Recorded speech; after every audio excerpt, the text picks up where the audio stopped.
all know that Iowans have exquisite taste when it comes to wines. Oh yeah. So they demand the best, the most fragrant, the blossomiest bloom. The terroir of Iowa. Indeed. Indeed. Welcome to the Undergrowth. This is where we speak to celebrated scientists and eminent educators about plants and pests. Let us embrace knowledge together on this expedition into mysterious realms. I'm Sebastian Eugene Bartholomew, and this is the Undergrowth. On today's program, I have the distinct pleasure to welcome Dr. Randall Voss, an extension fruit crop specialist at the Royal Academy of Iowa State University.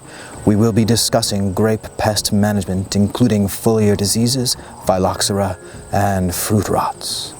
Now, Dr. Voss is part of the famous HORT, or H-O-R-T department at the Royal Academy. And as everybody knows, H-O-R-T is an acronym for Helping Obliterate Raisin Threats. Is that not so, Dr. Voss? Indeed. Indeed. Always right. Always. Well, Dr. Voss, tell our garrulous group of grape-growing gardeners out there how you became an extension fruit crop specialist, starting with those formative years as a young scion of the Voss family in northwestern Iowa. Yeah, scion of the Voss family. I grew up on a small farm raising sheep, and I grew up in the livestock industry and row crop world, and I always was interested in horticulture, more of kind of a art. It's kind of a mix of art and science, you know, especially perennial plants. And so I went to a small college called Dordt College. Now it's AKA Dordt University. And then I went to Michigan State, worked with viticulture there. And the Royal Academy of Michigan State? I don't know if they're as royal as Iowa State, but we can call them that. Right, so, right. Yeah. But then I taught at a community college, chair of the horticulture department there for a few years. And about a year and a half ago, I transitioned over to fruit extension. Indeed, that sounds wonderful. It is wonderful. What is your primary focus in fruit extension? I help basically any commercial fruit grower with any questions they have. I do work a lot with grape growers amongst other different growers, but we're out here in the vineyard right now, so, you know, we'll roll with that. Dr. Voss, this conversation promises to be bunches of fun. Indeed. But I must start out things with a quiz. I need to test your mettle to find the very bounds of your knowledge. There are 4 questions, and you will win the grand prize if you get 100%. Wow, okay. Are you ready? I'm ready, yep. What is the primary ingredient in wine? Well, you know, some people say a fruit wine is not a wine, a non-grape wine, but I'm going to say grapes.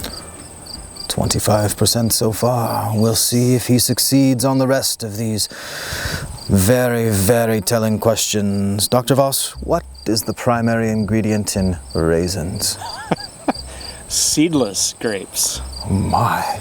Have to be very specific. You don't want to eat those seeds. Extra credit. Yes.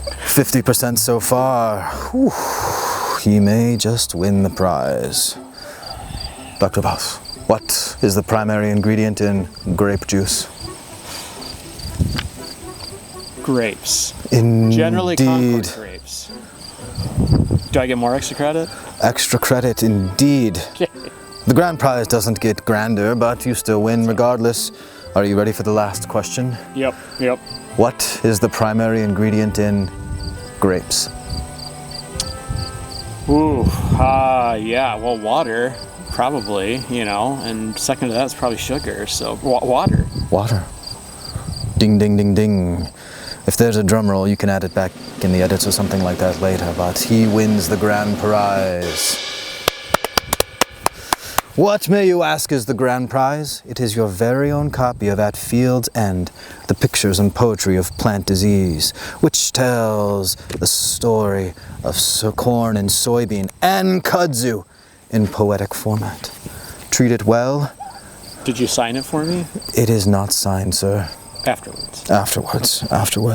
You may put that on your coffee table or on the back of your toilet. Gotcha. I don't think my kids will appreciate it, so we'll go with coffee table. Okay, all right, sounds good. This leads us to our subject of the day, grape pest management. Lots of creatures like to eat grapes besides human beings. Can you tell us about some of these creatures and what makes them so pesty? Ooh, are you talking the fruit or the foliage or all the above? Oh, well, let's start with the fruit and then work our way onto the foliage. Foliage. Yeah. Foliage. Yeah, grapes, basically anything like sugar to start with, birds, raccoons, deer. I like sugar. You're not going to start singing a song or anything, are you? Well, if that's what you want, we can. Okay. Def Leppard by chance? Or mostly birds, animals, yeah, like the sugar side of it. Now, we do sometimes have issues with multicolored Asian ladybird beetles, MALB for short. They're actually moving in now as those soybeans are starting to die off. Where there are some high populations of soybean aphids, we have some growers that are dealing with MALB. And the problem is, I don't know if you ever vacuumed them up in your house or anything like that. Indeed. Had the joy in March or so. Harmonia axiridis, correct? I'm going to trust you on that. All right. I am not the MALB expert, but... MALB is much more in with the kids these days. MALB it is. MALB? So MALB has this foul odor that can taint wine or basically any product made from it, but since most grapes here are gone into wine, it doesn't take very many to taint some wine, and it is not a pleasant experience. So. What about fungal fiends?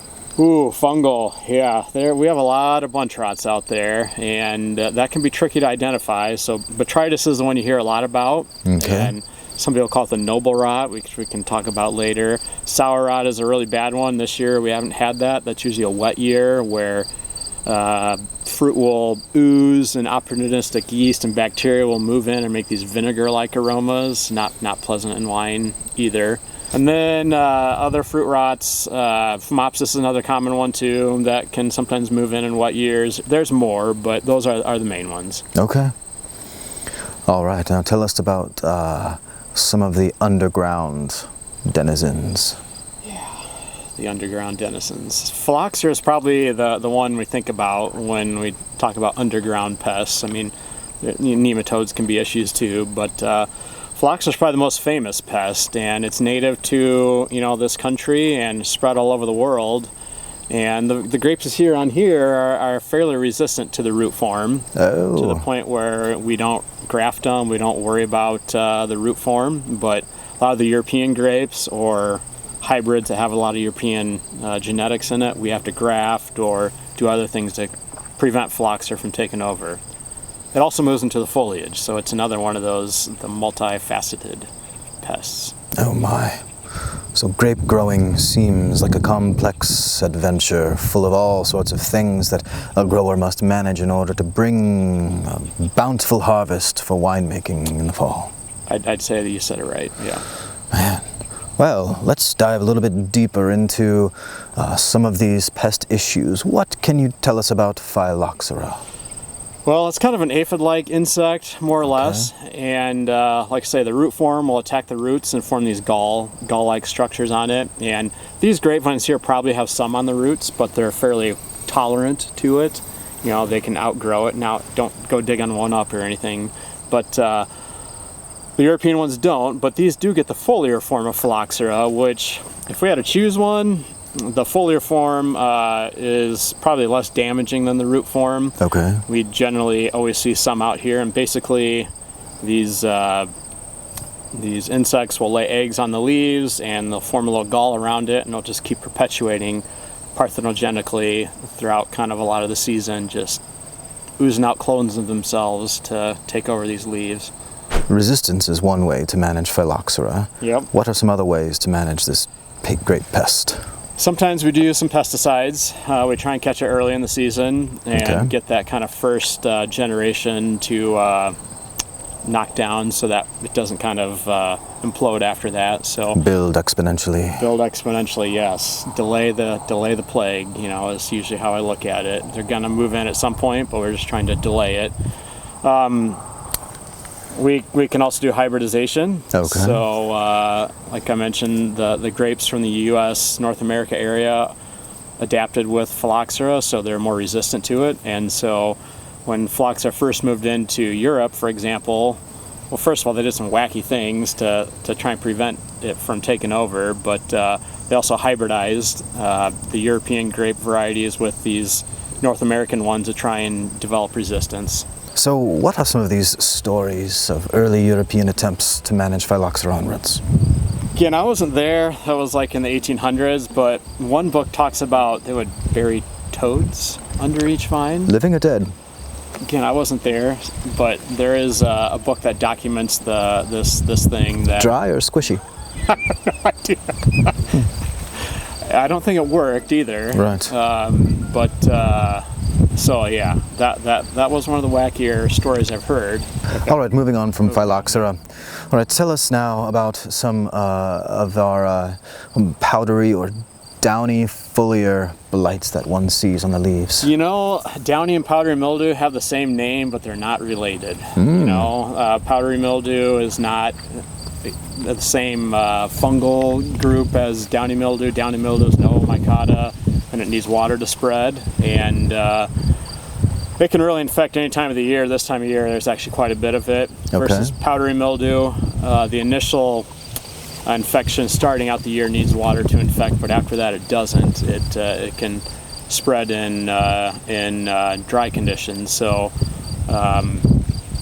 they look somewhat similar because they're both kind of whitish. Right. Maybe that's why they're both called mildew, but there's some easy ways to identify them. Powdery mildew is kind of spiderweb-like. It's usually on the top of the leaves, not always, but usually. And you can rub it off. Okay. It primarily, I mean, it does have something that pokes into the leaf and sucks out the sugars and so forth, but you can rub it off. Downy mildew is a little bit different. It starts out as a splotch or a yellowish or brownish spot on the top, and then on the underside of the leaves will be where the sporulating is, and kind of like the name suggests, it's fluffy. Downy. Oh, very good. We have a lot here today if you want to check some out.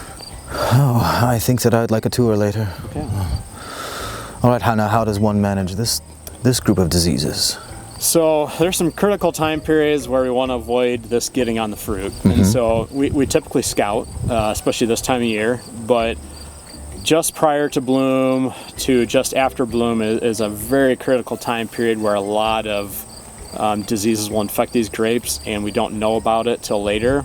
And so typically, a month, give or take, around bloom, we will go ahead and apply fungicides on a proactive basis because it's such a sensitive time period for black rot, mildews, phomopsis, all these different diseases.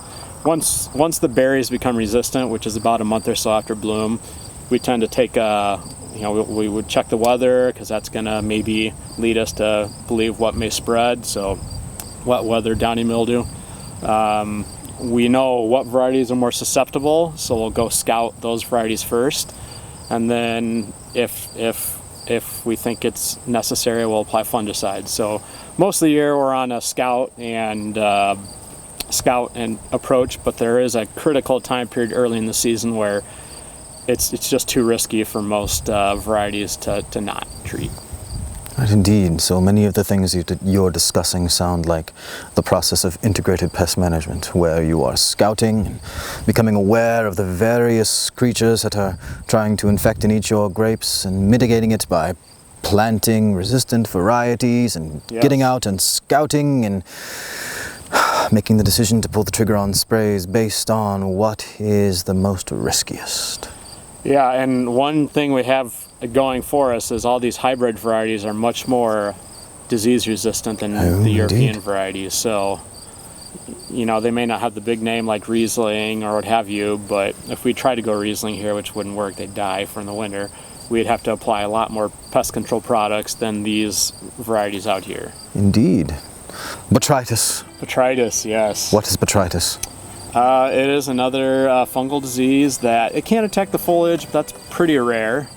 But it, in some cases, depositive, called noble rot, where people will produce what's called a botricized wine, where it will have kind of a unique flavor to it, and that would be where it slowly infects the grapes and doesn't really have a lot of sporulation, and a lot of secondary rots don't move in. It has a unique aroma to it, but by and large it's bad. Okay. So it's called the noble rot, but it's not very noble because, once botrytis moves in, any other secondary rot can move in, usually sour rot, those yeasts and bacteria that make your favorite vinegar-like aromas.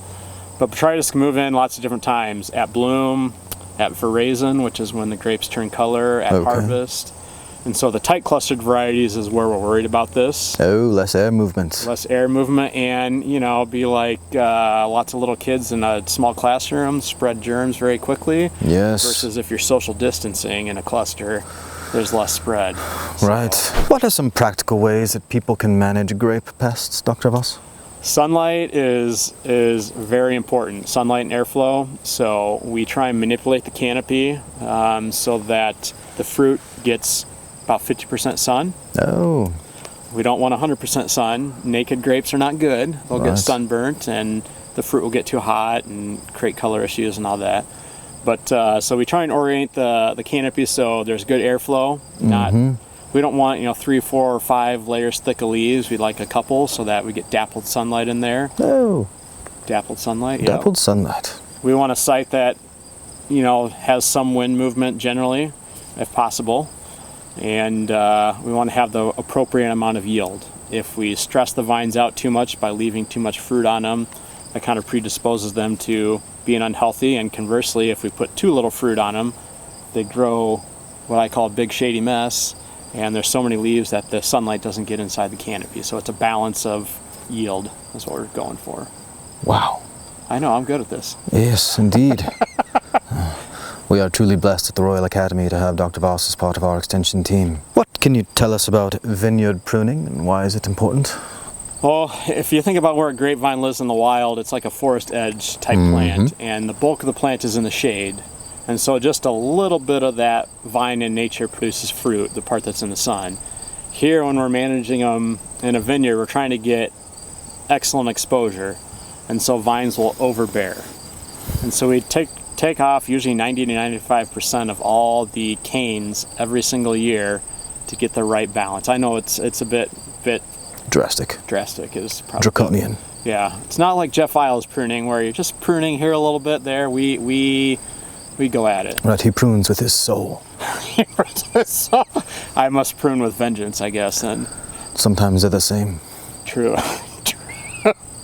Where does one go for more information on grape pest management, Dr. Voss? So there is a great resource called the Midwest Fruit Pest Management Guide that it's a consortium of different universities. They update it to every other year, I forget off the top of my head, but it has a wealth of information. They try and update it every year because labels change, and so that's where I go to, if I need an update or to double check some things. If you're curious about scouting and things like that, like I try and post pictures on like social media of what I'm seeing. So tell us about your social media. Iowa Fruit Guy on Instagram is a resource. Iowa Fruit Guy on Instagram. That's right. All right. So I try and post pictures of what I see every now and then, just because sometimes when you look up a disease online, it only has 1 or 2 pictures. Right. And that can be challenging for diagnosis if you only see those 1 or 2 pictures. Right. Biology is vast and has many differences, so even the same creature can look quite different. Indeed. Well, this reminds me of those wistful golden days I spent as a toe fungus inspector working for independent grape stompers in the hills of Lancashire. I remember those long afternoons plucking samples of cast-off toenails from the must, swabbing betwixt the toes of elderly grape treaders before they set about on their day's work. I became so proficient that I could tell what fungal species it was by taste alone. Is that what it feels like to be an extension fruit crop specialist, Dr. Voss? I don't know if I get quite as emotional as you are, but I've only been on the job a year too, so I might need to get a little more emotional. It's okay to show your emotions. It's not natural for me. It's not natural. You could be crying behind those sunglasses right now. Probably, yeah. I'm tearing up a little bit. What are some recommended grape varieties for planting in Iowa? So it really depends on what you want to make out of it, and ultimately that's the question, is where you're selling them. Okay. Seedless table grapes are probably underappreciated. Mars is a great one. Reliance I like Jupiter is my favorite in terms of flavor. Somerset seedless is a good one. So for seedless table grapes, those are some options. For wine grapes, again, it really depends on what you're trying to make out of it. For reds, our most popular ones are Petite Pearl, Frontenac, Maréchal Foch, French word, French guy, St. Croix, and Marquette are probably our top ones. So we started to name our wines after all of the vines, our vines after the wines that we killed off in France? Well, some of these, like Foch was actually developed in France. Yeah. We brought it over. So University of Minnesota has bred a lot of grape varieties that we use down here, and some private breeders too. For whites, La Crescent is probably my favorite. Brianna, Edelweiss, Frontenac Blanc, and Itasca are probably the top whites that we grow here. Sounds like there's quite a plethora of various vines that people can grow. There are. You know, again, it depends on the market and what wine people want to make from it, and so that really dictates it. Some of these varieties that sometimes people like the wine out of are a little more work in the vineyard, and so that's the challenge is the consumer wants what the consumer wants, and so you have to work around that. One is Vigneault. It's a variety that's marginally hardy. It gets a lot of the nasty bunch rots that we've talked about, and it's a little challenging to grow, but people could sell it if they could grow it. Right, we all know that Iowans have exquisite taste when it comes to wines. Oh yeah. And so they demand the best, the most fragrant, the blossomiest bloom. The terroir of Iowa. Indeed. Indeed. How many grapes can a man eat before he dies? Well, it'd probably depend on how long they live to start. Okay. And I would say if you eat a half a pound a day, you'd probably still not have digestive issues. Digestive issues. Can you go into more depth as to what digestive issues? You eat a lot of fruit, you're going to be in the bathroom quite a bit. Oh. So, yeah. Would a man with an especially well-groomed mustache be able to eat more grapes than the common person, an especially manly man?